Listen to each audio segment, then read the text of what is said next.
Shalom, shalom, Israel, shalom. As Brother Raya want to give all honor and glory to the Most High God, Yahweh, Bahashima Mashiach, Malak Yahushua. Another strong shalom to all of the mighty brothers that go out there and labor on the highways and byways, making their body live in sacrifice. In the rain, the tumults, the demons, the uprises, the uproars, doubt they're standing 10 toes down for the name of the Lord. Another strong shalom to all of the mighty brothers that are not elders of yet, but building themselves up, reading, praying, fasting, right, making their body live in sacrifice, doing everything they could do to put themselves in a position to shake the hand and wake up the hopeful elect.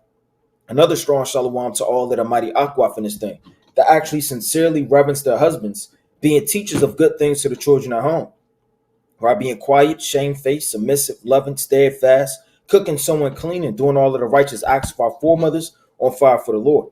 Another strong shalom to all of the mighty Akwaf that are not married as of yet, but building themselves up, reading, praying, and fasting, right, doing everything they can do to magnify the Most High and the ministry. Another strong shalom to all of the zealous children in this thing, abstaining from all lust, concupiscence, and peer pressure, standing 10 toes down for the name of the Lord. And last but not least, another strong shalom to the 12 tribes scattered abroad, reading, praying, and fasting. Right, I'm going to share my screen through the Spirit. Right, give me a strong con. Right, if you can see the screen. Give me a strong con. Right, if you can see the screen. All right, we diving straight into it. Now, let's go to the mighty book, right, of 1 Timothy. This 1 Timothy chapter 1 and verse number 9. Now, I titled this, I Hate This Man. Who is this man?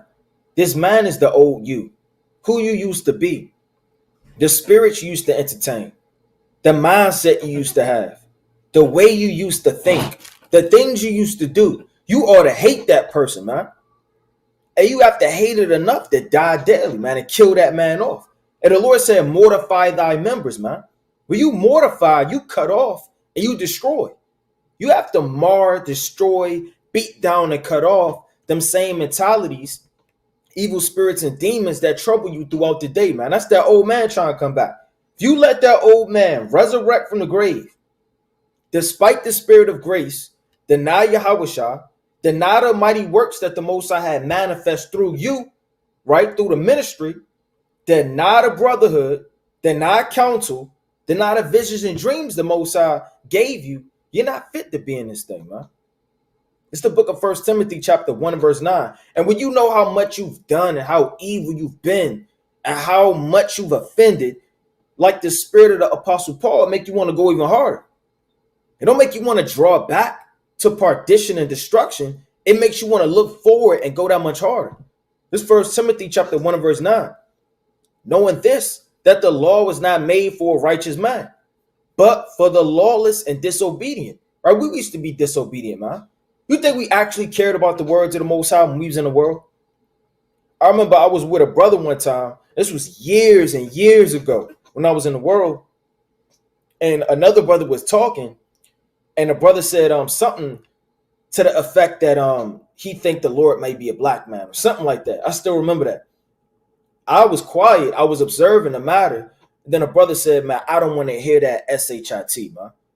Right? Then he snatched the blunt and started puffing it, man. So these are the demonic things that goes on. The blaspheming of the Holy Spirit, shutting up the Bible, not wanting to see it, not wanting to hear it. We used to be disobedient in the world, man. We didn't care about the words of life. We really despised it because we was in the dark. Look how much you used to hate the Lord, man. They're not going to come out and say, I hate it, and then you say the Lord's actual name. It didn't go like that, but you hated them by your actions and your works. You despited the spirit of grace, mercy, right? And him trying to call you, you understand? It says for the unholy, so like the ungodly, and for the sinners. For the unholy and profane, for murderers of fathers and murderers of mothers, for manslayers. So this truth is really for murderers. This truth is really for people that are unclean. This truth is really for people that are profane, that are drunkards, right? People that have been through childhood traumas, man. People that have been afflicted by demons. People that have blasphemed, you understand, in time past, not understanding the things that they said. Hated, you understand, the image of everything this Bible and this book stood for, man. It says sinners, for whoremongers, right? People that were out there dealing with all these type of harlots, man. And when you were in the world, that was like a badge of honor. Brother say, well, yeah, I knocked her down. Oh yeah, I did this, I did that. Like he boasting in his wickedness, man. Jake boasts in their evilness, man. The same way you understand, like I'll put it like this. You know, Jake would be like, yeah, I caught a body. Like that's some type of championship belt. Well, that's some type of honor or something, man. Oh yeah, I knocked her down. Oh yeah, she for the streets, man. Right there, I stole that, man. Yeah, I'm breaking bread with my wolves. Right, my dogs. Right, the more evil Jake does, the more they glorify it. Right, this truth is for whoremongers, for them that defile themselves with mankind, man. You got sodomites that have repented. Look at the mighty things that the Most High has turned around you, right, and made you to be right now, man. You ought to hate that, man. When I look at old pictures of myself, the ones that I do have, you know, I'm disgusted, man. I can't physically see the spirits. I can't see, you know, a 10-foot tall, you know, damn angel looking down upon me, controlling me. I can't see, you know, any dark spirits roaming around in the room, but me looking at my eyes, man, it's nothing but darkness, man. Right? The eyes is the candle in the window, you understand? And if it's coming out as light, it will be light. If it's coming out of darkness, you're going to have nothing but darkness. For them that defile themselves with mankind, for men stealers, for liars, for perjurous persons. If there be any other thing that is contrary to sound doctrine, man. Anything that's contrary to sound doctrine. What's sound doctrine? Anything that's teaching, right, the truth of Hamashiach wa Malak Yahushua, brotherly love, civil laws, ceremonial laws, right? All the laws, right, or anything profitable, you understand, to be exhortated and to be done, we denied it in the world, man. And that should make you feel some type of way. I know a lot of brothers, they have cried, they've broken down, you know, they smote upon their chest, they put their face in the dust. When you actually look at old pictures, or even think about certain things you used to do, man. Certain people used to beat up people. Well, I remember, just accounts of things I've seen, and I'm not going to say all of them, nor is that profitable, but a lot of things I've seen growing up, man, it's disgusting. You know, brothers used to jump the Northern Kingdom, right, around my way. Brothers used to smoke weed and sell drugs, right? Brothers used to hate and talk about one another, try to rob one another. We all from the same so-called hood, man. Right? The things that brothers have witnessed and have done, man, the peer pressure that's involved in being a so-called black man, to walk in this and to do that, and you a sucker. It's like this spirit of the world forms you into the image of the beast, into the stereotypes, into everything that it wants you to be. This world wants you to be a murderer. This world wants you to be a thief. This world wants you to be a whoremonger. These are the things they promote in TV, film, movies, Hollywood, and everything that they force down your throat since the time you're born, man. How to dress, your hairstyle, your thought process, what's acceptable, what's not acceptable, when somebody's playing with you, when they're not playing with you. Right? These are the things that you have to really sit back and say, you know, who the hell was I, man? How did I become this? And what made me conform into the image of the beast? Right, let me get this quick precept. Let's go to the mighty book of Titus. This is the book of Titus, right, chapter 3. And I'm going to start at verse number 3. And it reads, "For we ourselves also were sometimes foolish." And we were, man. You know, when you were a child, this kind of acceptable, your foolishness. You jumping on the couch, right? You're not even thinking about the springs you done broke, right? That hole, of it being torn. You're not thinking about stains. All you're thinking about is pleasure and fun. Let me see if my head can reach the ceiling. I want to dive up and reach the clouds. Your mind's not right, man. And we were foolish in the world. We wasn't thinking about the actions, right, or the things that could come about and repercussions to our doings, man. Look at all of the situations you've been in. You should have been dead. You should have been killed. Right? Vengeance really should have struck you 7 times harder than it actually did, man. We don't deserve to be in this truth. Disobedient, deceived, serving diverse lusts. What does it mean, deceived, man? Who was deceived in thinking that a big behind and thighs were the only thing pleasurable about a woman, man? We were deceived into thinking the more you boast yourself in your evilness, the more of a man you are, man. We were deceived in the carnal things that niggas, right, and wicked Negroes feed into, man, which is all aflamed by Satan of a sacrifice on the left-hand side. You know, I was deceived, man. I was deceived on a whole lot of things, man, until I came into this truth. And so were you, man. You with things you thought were acceptable. Now I thought a real man was XYZ in the world until I came into this truth. Now I know what a real man is, man. So I was 20-something years old. I did not know what a real man was, man. I should be upset about that, man.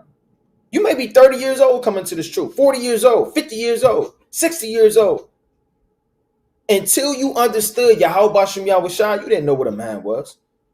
All you were doing was trying to impress other men. All you were doing is trying to be something that you know deep down within you, you're not, man. I was never a gangster, man. Even though I may portrayed and walked how I did in a street-like type of background, or I used to hang around, it never truly felt right deep within my soul, man.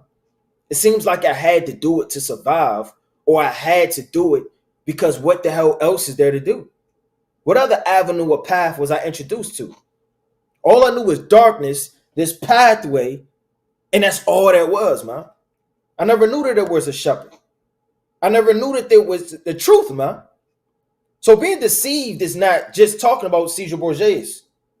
Serving diverse lust, right? The clubs, the venues, right? The go-go's, the atmosphere, the parties, the kickbacks, all of the things that people used to do, you serve that. And pleasures. Because this life is about pleasure to the wicked, man. How can I please myself?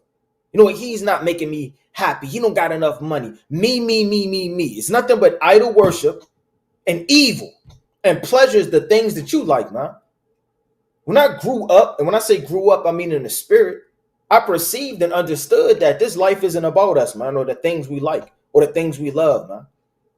These things are distractions and sit down to overtake and overthrow us, you understand, as we are on this path, trying to escape every demonic thing to get to the kingdom. Living in malice, envying, hateful, and hating one another, man. You hated your brother so much, you'll pull a knife on him. You hated your brother so much, right? And met his mother, been at his house, ate his bread, wore his clothes, that if this nigga play with me, he already know what it is. These are the mentalities of the old you. And if you love that man and you adapt to that man, or you think that process that you used to do, right, you deserve to go back in the grave, man. It says, but after the kindness and love of Yahweh, right, Bashem Yahushua, our Savior toward men appeared. And it appeared right in the exact moment in time, right? Now, what if the truth would have manifested itself, you know, a day late, or a day early, or a week early, or a month late? Everything happens for a specific time, season, date, moment, hour, minute, and second to profit you according to the Most High's will. I could have been high when I first heard the truth and said, turn that off.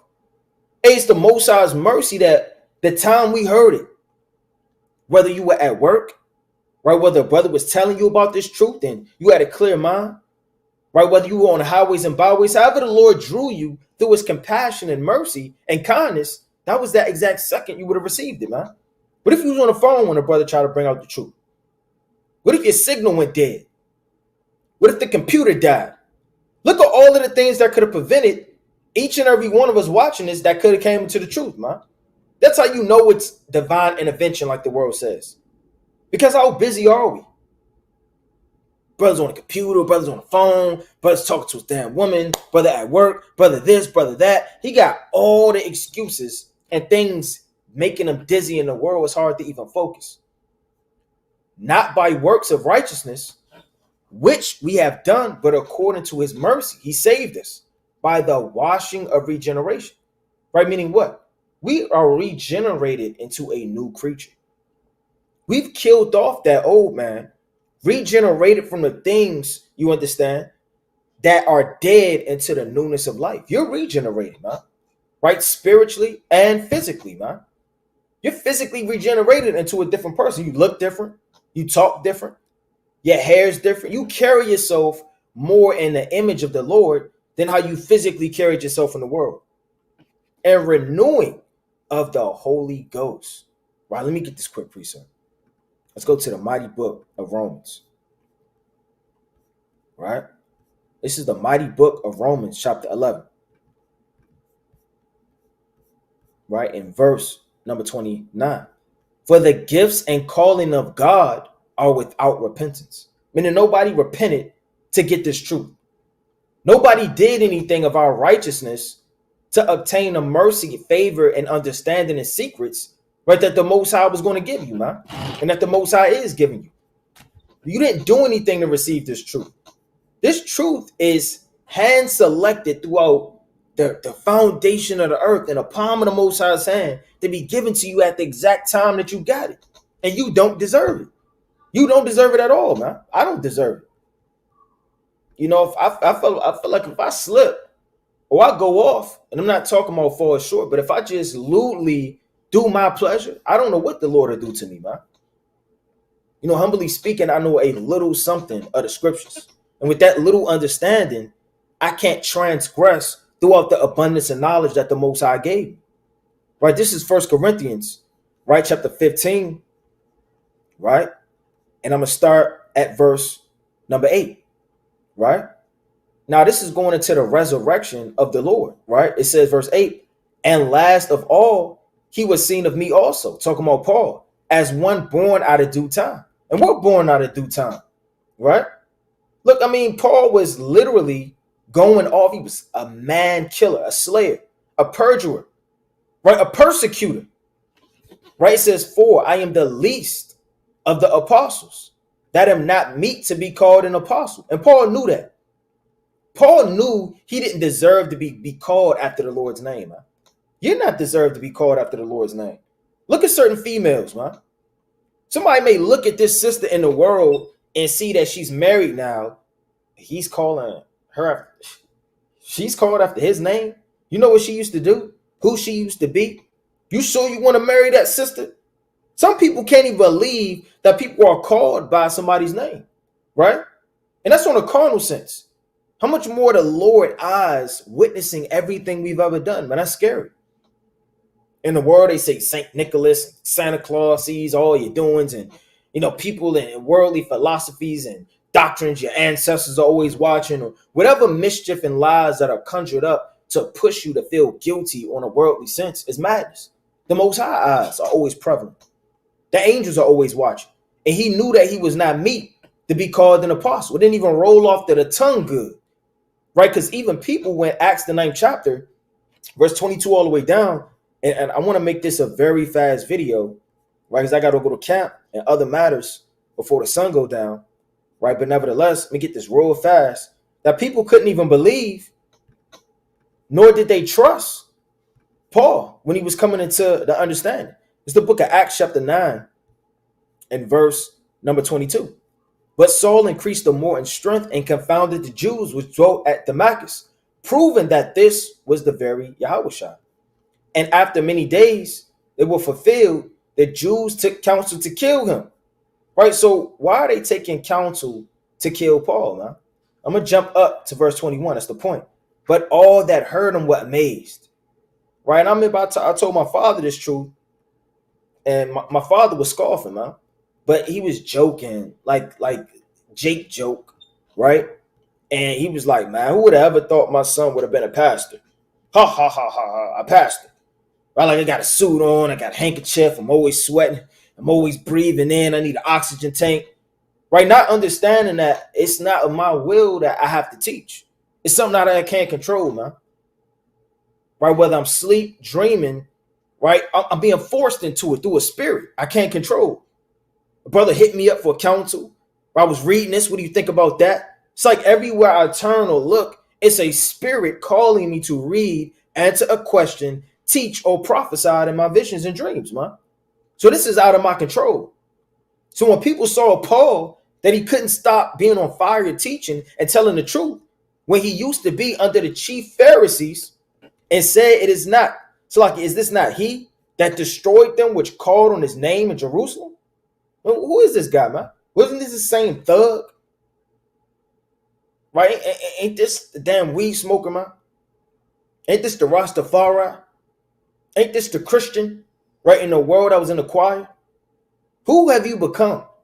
And he came thither for that intent, that he might bring them bound unto the chief priest. And there's no in-depth breakdown other than, Acts 26, Acts 25, Acts 9, Acts 8, and various other precepts in the cut, right, in the New Testament and his epistles. But I'm talking about an in-depth breakdown, going into how evil Paul really was, man. Doesn't mean he brought them bound. Right? I don't know how heavy those chains was, how he was chasing people out of the town, pursuing them to the next cities. I mean, there were no radars in the ancient world, man. They didn't have camera phones where they could know your location. He was searching and seeking these men out, like Saul did David. And out of all that evil and mischief and death and killing and persecution, he said he's not meet to be called an apostle, because I persecuted the church. But by the grace of God, I am what I am. And a lot of people, they boast themselves, man. Right? They want to get a hand clap. They, I'm a prophet, I'm this, I'm that. And they wear their fringes and they start to feel like they've achieved something, man. You haven't achieved anything. You're nothing but dust and ashes. You're nothing but dust and ashes until Yahushua says, well done, thy good and faithful servant. Then you become a king, man. Then you become the rightful heir and joint heirs with Yahweh Shem Yahushua. Then you can take the earth by storm. Then you can hunt down these heathens. But all of the proud talk, the boastful talking, and the wild, like the shalawams, and everybody wanting to be an elder, everybody wanting to be the top camp, everybody wanting to be the top apostle, everybody wanting to be the top teacher. That's madness. That's pride. That's evil. That's envy. Right? That's all spirits to be the top man, man. Hey, Paul said even though he labored more than them all, he was not even meet to be called an apostle. The Most Highs were taking dust, mud, and miry clay and making it into a strong pillar. He's not with the strong pillars, him just blowing the dust off of the strong pillars that are already strong around. It says, and his grace was bestowed upon me was not in vain. That's the point I wanted, man. Is this bestowed upon you in vain? You waking up, you repenting, you changing your whole wardrobe. I don't even have the same clothes I used to have, the same friends I used to have. Nothing about me remains the same at all. I can't think of anything. Anything that's kind of in my closet, looking around with that crack like it's a scary movie, and it's just an eyeball. Everything has to be mortified. Every thought, emotion, desire, intent. Hey, Paul said, look, I labored more abundantly than they all. Yet not I, but the grace of God, which was in me, man. So the mentality he had was to go twice as hard, twice as strong, be twice the apostle, because of the condemnation that he knew rested upon him, man. Right, let me get this quick precept. This is the book of Jeremiah, chapter 18, in verse number 2. It says, arise and go down to the potter's house. Right, the potter is the Most High. Right, his house is the house of the Lord. What does a potter do? He shapes, he molds, he corrects, right? And he breaks down and builds back up. And there will I cause thee to hear my words. Why do you have to hear the words in the potter's house, man? What is the potter significant of? The only way you can hear the words of God is if you're in the potter's house. You got to be willing and ready to be broken down.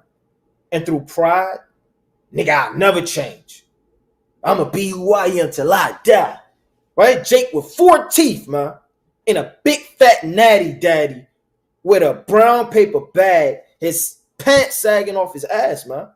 His hair nappy. All over the place. One dread, one puff. Right? A little speckles of gray. Right? He just hangs swaying back and forth.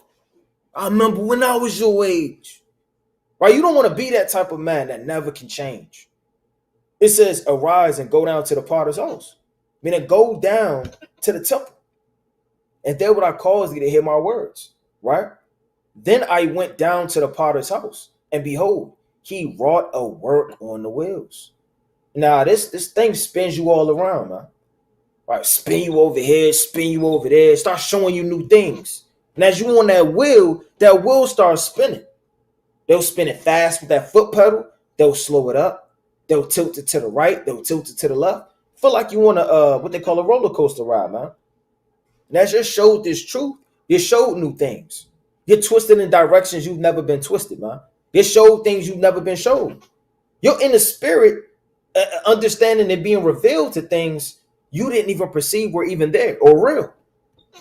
It says, and the vessel that he made of clay was marred in the potter's hand. And we're marred, man. Marred means destroyed. We're destroyed. We're cut off. We're marred. We're dismantled. We're not put together properly, man.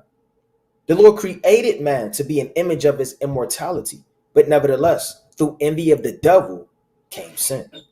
Right? Wisdom of Solomon, the 2nd chapter, 21 all the way down.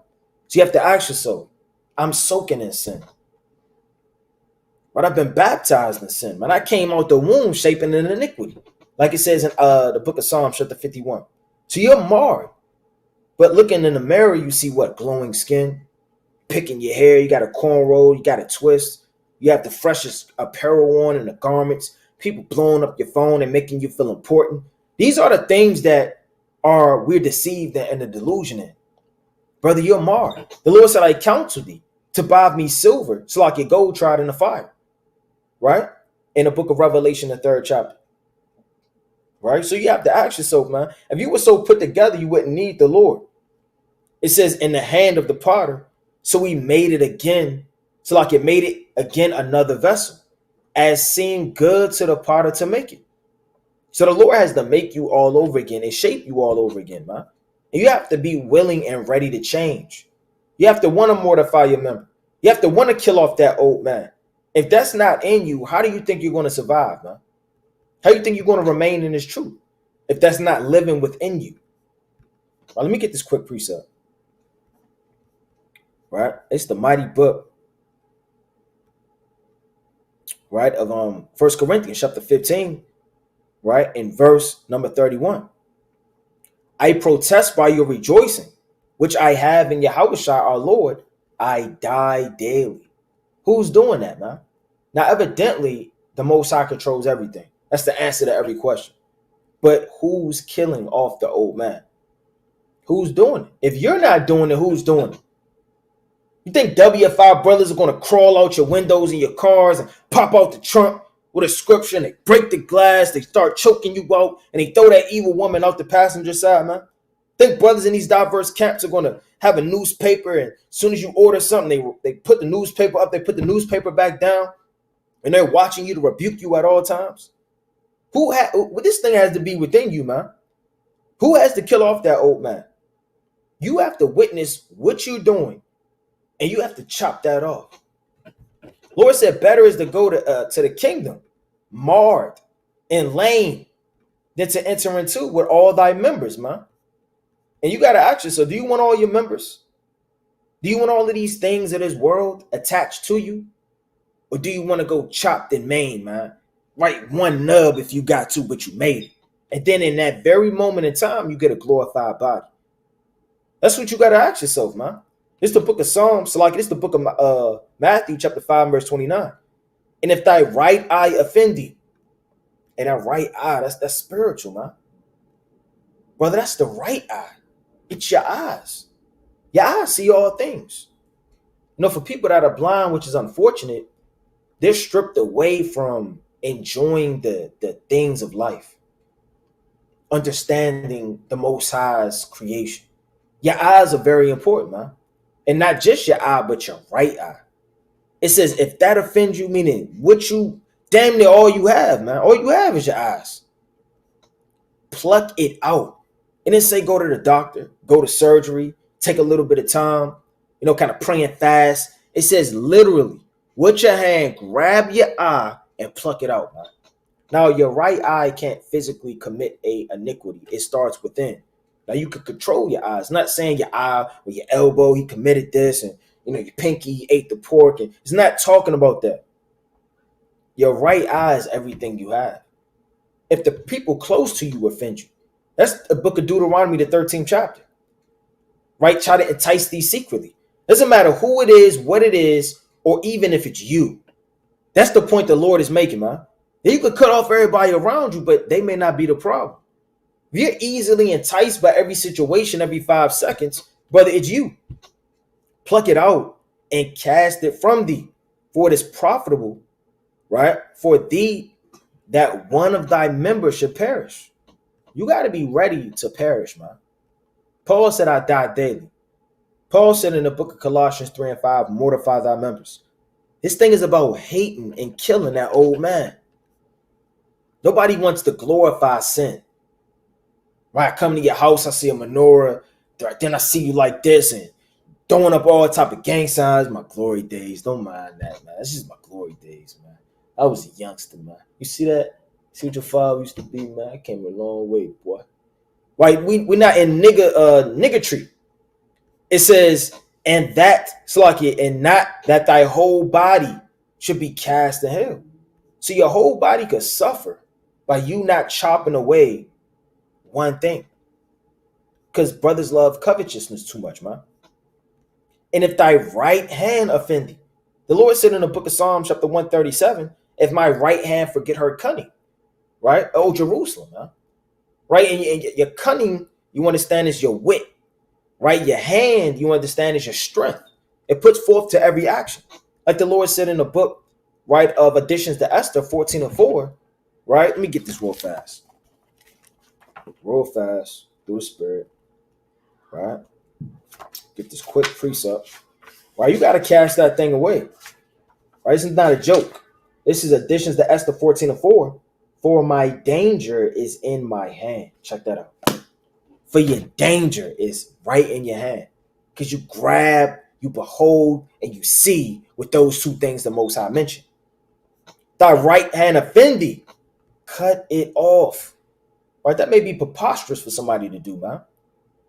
Well, a lot of people, they let that poison run through all of their body because they can't seem to take that machete and chop it off. It says, and cast it from thee, for it is profitable for thee that one of thy members should perish, and not that thy whole body should be cast into hell, man. You don't want to be cast into the ground, to be forgotten, to have no memorial, right, through your evilness and your foolishness, right, by not hating. You have to hate wickedness, man. You have to hate wicked. You have to hate. You have to. Right? That's the book of 2nd Esdras. Let me get this. Let me get about 2-3 more. I'm going to close out through the Spirit. You have to hate the old person. You have to. I don't see how it's possible for you to be in this truth, right? And not to hate the old man. Right? This is the book of 2nd Esdras 16 and 50. It says, so shall righteousness hate iniquity. So if you're righteous, by default, you will hate. You will. You'll hate evil. You hate it within your bones. Like it says, Lot vexed with the filthy conversation of the wicked. It was in his spirit to be vexed and to hate it. So shall righteousness hate iniquity when she decketh herself. So how is iniquity going to do? It's going to deck herself. Meaning what? It's going to disguise herself. It's going to appear comely. Pearls, diamonds, necklaces, perfumes, everything to allure you. She's going to deck herself. Who's the chief whore that allures you, that decks herself? America, man. And don't be deceived by the riches, right, that America has. It says, and shall accuse her to her face when he cometh, that should defend him that diligently searcheth every sin upon the earth. What does the Lord do, man? He diligently searches every sin upon the earth. It didn't say he searches every sin upon the earth. He diligently searches it, man. That's scary. Right? Your scientists will put a magnifying glass on it. But the Most High don't need a magnifying glass. A magnifying glass can only get so close. That microscope can only get so close. You're talking about the King of Kings and the Lord of Lords, man. He can see through you transparent, man. Transparency. He can see right through you. He doesn't need anything. Hey, the Most High is going to diligently search everything you've ever did. It says this, and therefore be ye not like thereunto, Meaning you better check yourself, nor the works thereof. Meaning because the Most High is watching. And if you're not hating iniquity and evil and mischief, right, don't be there like unto. Because you got a lot of people that get enticed when spirits come around. Change the conversation. They start talking different. You got to rebuke people. Stop trying to be the nice guy. Right? They say nice guys finish last, man. Stop trying to be the nice guy. Stop trying to be accepted by everybody. Stop trying to have 1,000 friends. It says, what would you rather have? The Most High, Yahweh Shai, and the angels, right? And that faithful remnant, or 1,000 friends that talk about you behind your back, won't die for you. Like the Lord said, truly, let me get it. That's not butchering, right? That's not even butchering. Let's go straight as it is written. It's the book of Romans, chapter 5, in verse, right, number 7. For scarcely for a righteous man will one die. Even if you're righteous, which you wouldn't be by hanging with the wicked, but even if you were righteous, somebody would barely die for you, man. You think those niggas hanging on the corner, man, with their pants all down and these eaves all in the street with all of these different color hairs and, you know, I'll do this for you, I'll do that for you, I babysit, watch your babies and all of that. That really means something. Ain't nobody gonna die for you but the elect. Ain't nobody gonna die for you but Yahweh Shai. Yet peradventure for a good man, right, some would even dare to die. And they'll barely want to die for a good man. He'll be a father, right, taking care of his responsibilities, has a house, a wife, children, and the brother's going to think twice about saving his life, even though that same brother is a murderer and a thief.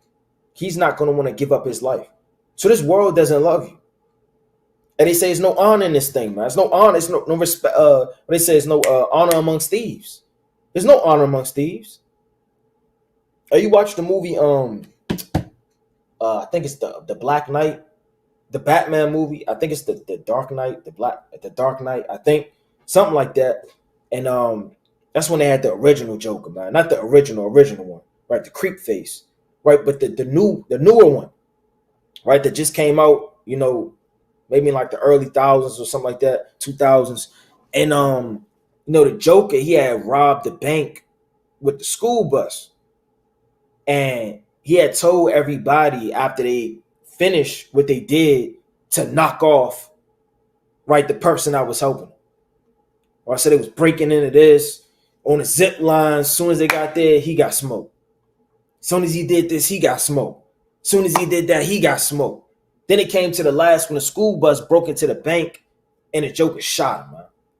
So all of the people that were his Confederates, right, the people that he had counsel with, right, to dive into this alleged plan to break in the bank and then steal all his money and splitting up the dividends and all of that was in vain because they don't respect one another.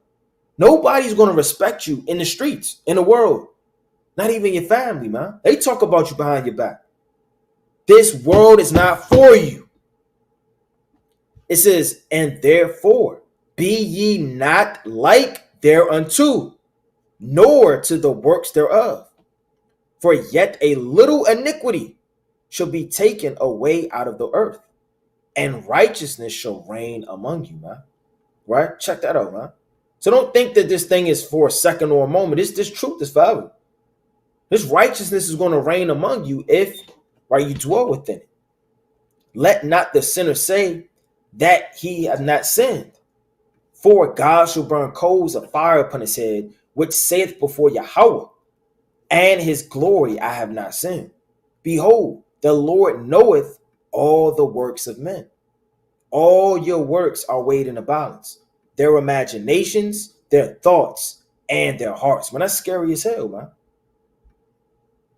That's extremely scary if you're dwelling in the fear of the Lord. But if that thing ain't really, you know, bothering you that much, and yeah, I know the Most High watching, man. He watches all things. Kind of shrug you, say the Most High, man. All praise to the Most High. Right then, all praise to the Most High.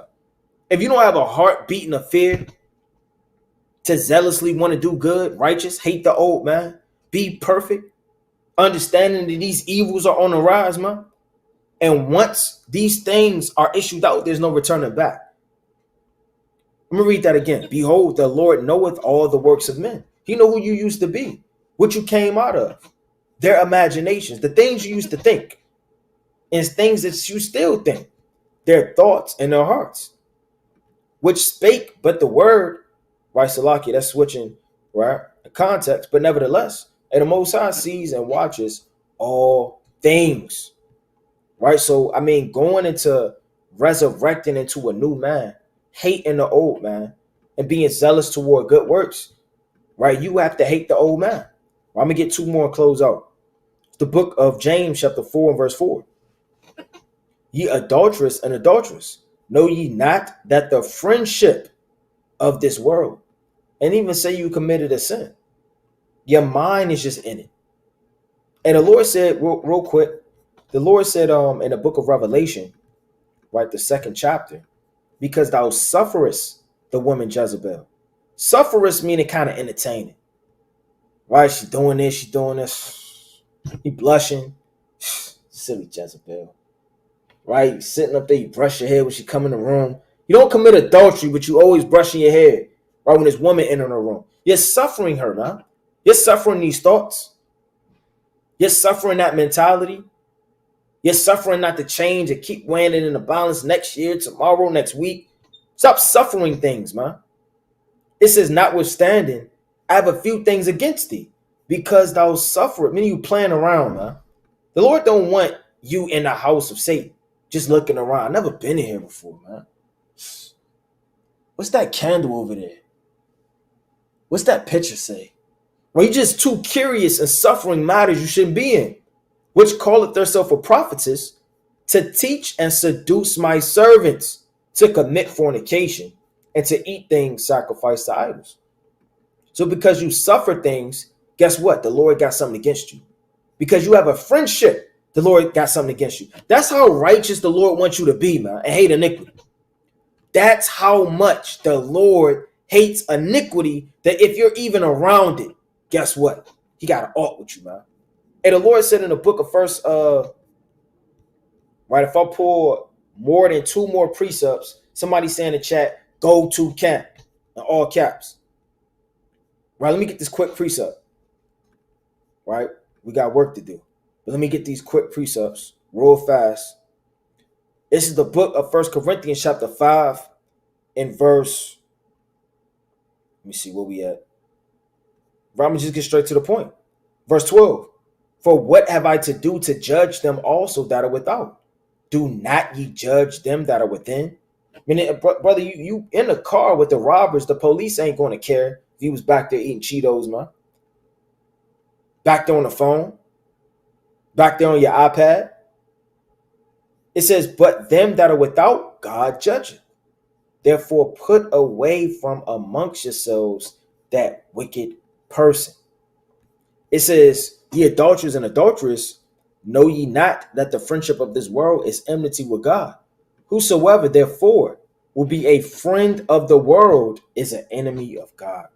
So you don't want to be an enemy of the Most High. You want to hate iniquity, be zealous of good works, and show the Most High, even though you can't show the Most High anything, but show the Most High why he chose you, man. You know, a lot of people, they want to prove the scouts wrong. They want to prove the spectators wrong. So they go hard. This man was the 15th pick, right? But he want to act as if he's the first pick, man.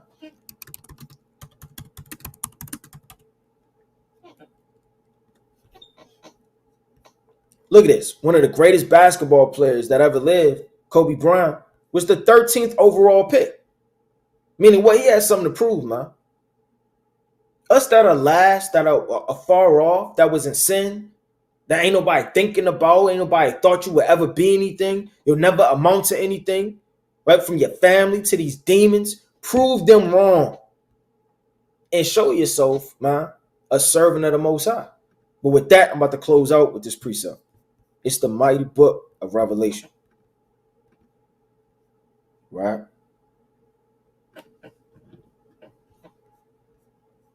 Chapter 3 and verse number 2. Be watchful and strengthen the things which remain that are ready to die, for I have not found thy works perfect before Yahweh. Remember therefore how thou hast received and heard, and hold fast and repent. If therefore thou shalt not watch, I will come on thee as a thief, and thou shalt not know what hour I will come upon thee. So continue to keep watch, right? Continue to do the work of the Most High, right? Continue to make your body a living sacrifice and strive to be perfect. But with that, I want to close out giving all honor and glory to the Most High God, Yahweh, by Hashem Mashiach, Malak Yahushua. Shalom.